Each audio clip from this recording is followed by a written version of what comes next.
Comment vas-tu? Bah écoute, moi ça va super bien. Je suis très content de te retrouver aujourd'hui dans ces petits moments des vidéos tout en détente, en live. On va aller comme ça, one shot. Je vais te montrer quelque chose de très important si tu es sur Turo, si tu comptes vraiment rester sur Turo, si tu comptes te développer sur Turo. J'espère déjà que tu es dans le train de Turo parce que le train il est parti. On a pris beaucoup de temps pour se préparer. On est en train de devenir des experts en taureau parce qu'on travaille beaucoup. Donc aujourd'hui, je vais te montrer quelque chose d'important. C'est une vidéo que j'attendais de faire. J'attendais d'avoir un petit moment pour pouvoir te montrer ça. Mais avant de commencer la vidéo, je tiens à me présenter pour ceux qui ne me connaissent pas. Je m'appelle Tonton. Donc quand j'ai ça là, je m'appelle Tonton. Quand je n'ai pas ça, je m'appelle Anissé. Donc on est là pour partager donc, nos astuces, nos conseils, nos points de vue, tout autour de l'autopartage. Et aujourd'hui, on va parler de tout. Je suis en train de préparer beaucoup de choses pour toi. Dans les tout prochains jours, je pense avant la fin du mois de... Avant les fêtes de Noël, je vais te présenter des choses que je suis en train de préparer. Ça me prend énormément de temps, mais je pense que ce sont des choses qui vont aider la communauté. Ce n'est pas la formation. La formation, ça va prendre 6 ans à sortir. Je vais te parler aujourd'hui des messages programmés de Taureau. Donc, Taureau nous a donné un avantage. Pour moi, les messages programmés de Taureau, c'est une arme très importante. Il faut à tout prix utiliser cette arme-là. Mais avant de venir sur les messages programmés, je vais te montrer un petit indicateur qui n'a rien à voir avec les messages programmés. Je clique et puis je vais sur mon profil ici. Ici, là, dans Taureau, tu as une statistique qu'ils appellent statistique de lot. Ok, donc ta statistique à toi en tant que propriétaire. La première, c'est le taux de réponse, 100%. Et la seconde, c'est le temps de réponse. Ce qui m'intéresse ici, c'est le temps de réponse. 0 minute ici, pour mon cas, pour le moment. Et je ne pense pas que ça restera 0 minute. 0 minute, en fait, c'est simplement le temps que tu vas mettre avant de répondre à, à une demande d'un locataire, à une demande de location, à une demande d'information, à un échange avec un locataire. C'est le temps que tu vas mettre entre le moment où tu reçois la notification et le moment où tu réponds. Et ce temps-là, en fait, tout comme le taux de réponse, ces deux données, en fait, influencent ton positionnement, influencent ce qu'on appelle SEO, mais je n'utilise pas ce mot parce que tout le monde dit SEO. Ça ne veut rien dire à un moment donné. Influence simplement ton ranking. Comment tu vas ranker lorsqu'on va faire une recherche sur Taureau. Donc ton positionnement, ton classement, l'algorithme. Ces deux paramètres vont influencer l'algorithme. En plus, il y a la distance, il y a le prix, il y a le fait que tu sois super haute ou pas. Le taux de réponse, en fait, c'est simplement le nombre de réponses que tu vas faire alors, c'est le nombre de réponses que tu vas faire par rapport au nombre de demandes que tu as reçues. Tu vas recevoir 5 demandes, tu vas répondre à 2. Tu vas recevoir 10, tu vas répondre à 10. Là, il n'y a pas une notion de durée, que tu répondes dans 2 jours ou dans 24 heures. Ça va aller dans le temps de réponse. Le taux de réponse, c'est est-ce que tu as répondu, que ce soit positif ou négatif. Et ces deux paramètres sont importants. Je voulais juste attirer ton attention dessus. J'y reviendrai dans d'autres vidéos. Donc, je vais repartir te montrer mes messages programmés. Donc, comme je te dis, c'est une arme très importante, ces messages programmés-là.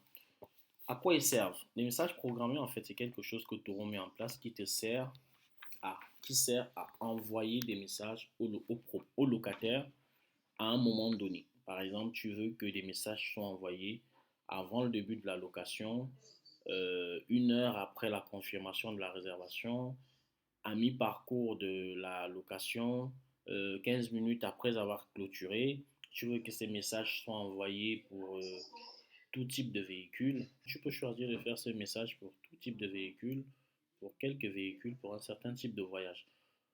Et ces messages, l'avantage, c'est que ces messages sont envoyés complètement en automatique et complètement personnalisés. Je vais te montrer ça dans cette vidéo. Donc, on va pas trop parler, on va directement aller voir. Donc, tu vas cliquer ici sur message programmé. Donc, tu as ici un onglet qui s'appelle modèle et tu as un autre onglet qui s'appelle programmation. OK? Je vais t'expliquer après l'onglet programmation. Tu vas voir, ça va être rapide. L'onglet modèle ici, c'est donc le modèle de message que tu veux écrire. Tu vois que moi, actuellement, j'ai 2 messages qui sont déjà là, qui sont là, qui sont déjà actifs et qui fonctionnent même déjà, qui fonctionnent très bien d'ailleurs.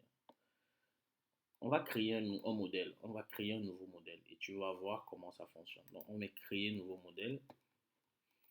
Le nom du modèle, donnez un nom différent à chaque modèle pour vous aider à les retrouver facilement. Le titre de vos modèles n'est pas visible à vos invités. Donc, les invités ne verront pas le titre que tu as donné au modèle.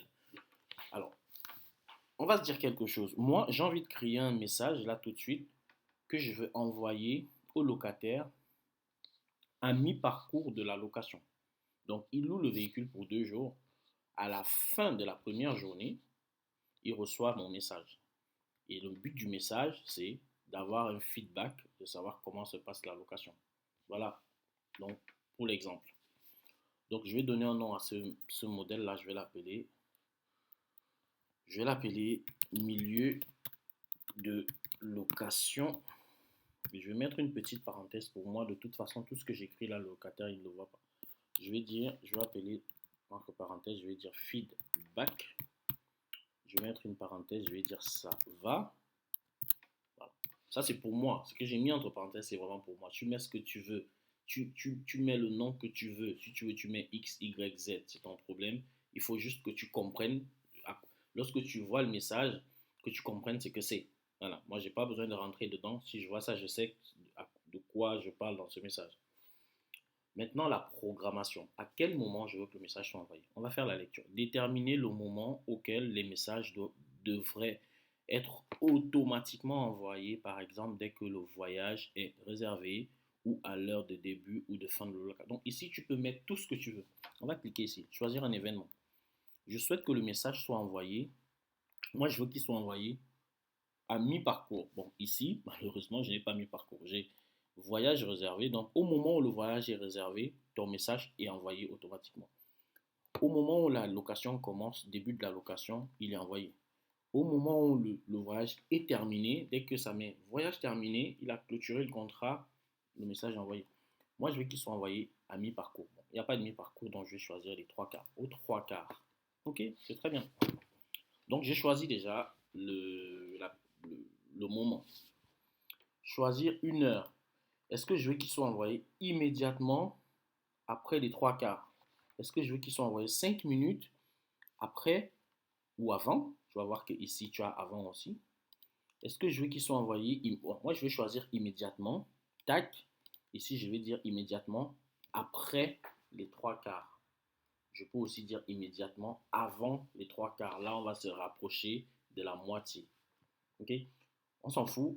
Tu peux dire, par exemple, 4 heures après ou avant les 3 quarts que tu as mis ici. Ça dépend. Si tu as mis ici voyage réservé, il va te faire 4 heures avant le début ou 4 heures avant voilà, le début. Tu mets vraiment ce que tu veux ici. Je ne sais pas si c'est facile à faire, mais c'est difficile à expliquer. Donc immédiatement après les 3 quarts, c'est ce que je veux. Ok? Maintenant, pour quel type de voyage? Utiliser un modèle pour certains types de voyages. Donc, tu vas utiliser ce modèle pour tout type de voyage, pour les voyages avec livraison, pour les voyages sans livraison, pour les voyages avec livraison personnalisée, ça veut dire que le locataire, il a choisi l'endroit où tu dois lui donner le véhicule, pour les voyages avec livraison à l'aéroport. Alors, il y a une chose qui manque ici, c'est que moi, j'aurais bien aimé que tu remettes pour des voyages de 2 jours, pour des voyages d'un mois, pour des voyages de moins de 3 heures, pour des voyages de plus de 3 heures. Parce que ici, clairement, si je veux appliquer, moi, c'est le message que j'ai écrit là, clairement, où je vais demander le feedback. Je ne souhaite pas envoyer ce type de message à des locataires qui louent mes utilitaires pour 3 heures. Je ne veux pas envoyer un message au début, un message au milieu et puis un message à la fin sur une durée de location de 3 heures. Le mec, tu l'as complètement saoulé. À la fin, il ne lit plus tes trucs, il en a marre, tu l'as complètement saoulé. Et le message le plus important, qui est le dernier message que moi je vais envoyer, le gars, il n'en a plus rien à foutre. Pour lui, c'est bon, tu l'as saoulé. Donc, il serait préférable, il aurait été beaucoup plus efficace pour ce type de location, que ce soit sur des utilitaires ou sur des 7 places, de créer des catégories comme ça. Donc, c'est vraiment des typologies de location qui sont différentes, ce sont des durées qui sont vraiment différentes. Les utilitaires, il y en a, ils se louent à l'heure. Ils vont se louer à l'heure, ils vont se louer pour 2 heures. Et voilà, dommage ici, moi je vais appliquer pour mon cas ce message-là à tout type de voyage, mais clairement je ne souhaiterais pas l'activer pour les utilitaires, mais je n'ai pas le choix. Dans la liste ici, là, je n'ai pas le choix. Donc je vais choisir tout type de voyage, juste pour l'exemple. Mais je te dis, j'utilise ce message, même pour les utilitaires, il y a des messages que j'utilise. Ce n'est pas des messages de feedback, mais c'est d'autres types de messages. Et maintenant, c'est ici que c'est important. C'est là où tu vas écrire le message. C'est là que ça devient important. En fait, là, tu vois, tout est blanc là. Là, tout est blanc dans ce rectangle-là. Mais en fait, à l'intérieur, il y a plein de données. Je vais te donner un exemple. À chaque fois que tu veux écrire arrobase ici, quand tu vas faire du texte, tu écris, si j'écris là arrobase, tu as tout un ensemble. En fait, la commande arrobase fait appel à plusieurs champs ici. Tous ces champs-là. Et tout ça, c'est largement suffisant, très largement suffisant pour faire tout ce qu'on a envie de faire. Je vais donner un exemple. Donc, mon message de feedback, je vais commencer par bonjour. Je dis bonjour ici. Bonjour, le locataire. Donc, le nom du locataire que je ne connais pas. Mais on s'en fout, je vais mettre arrobase, bonjour, nom de l'invité, le nom complet ou le prénom. Moi, les locataires, je les appelle par leur prénom, mais je les vois. Donc, je vais dire bonjour, prénom de l'invité. Donc, ça va mettre bonjour Alain, bonjour Jeanne, bonjour Isabelle. Donc, bonjour, prénom de l'invité. Je mets une virgule, je vais à la ligne, comme ça. J'espère, c'est un exemple, hein, j'espère que le voyage se passe bien et que le véhicule, je ne vais pas dire le véhicule, et que là je vais faire appel ici, au nom du véhicule et que le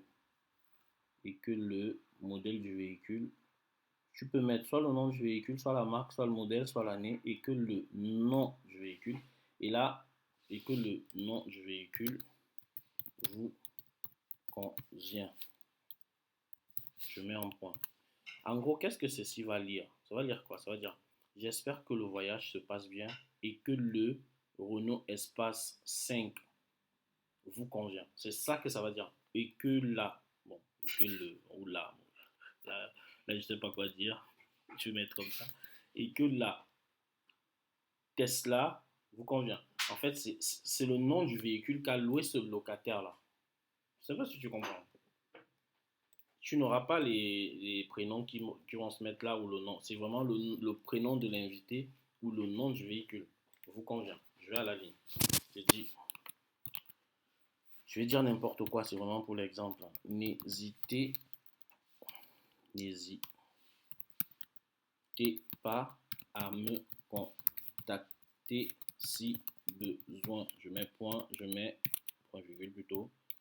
Je mets mon numéro de téléphone est, et là je fais appel à mon numéro de téléphone. Je vais mettre ma tête ici. Mon numéro de téléphone est, je descends, trop rapide. Et là, c'est le dernier numéro de téléphone de l'autre. Mon numéro de téléphone est, il va afficher, il va dire mon numéro de téléphone est 01010101, il va le dire. D'accord? Je mets un point. Tac. Je vais à la ligne et je dis, pour le check out, donnons-nous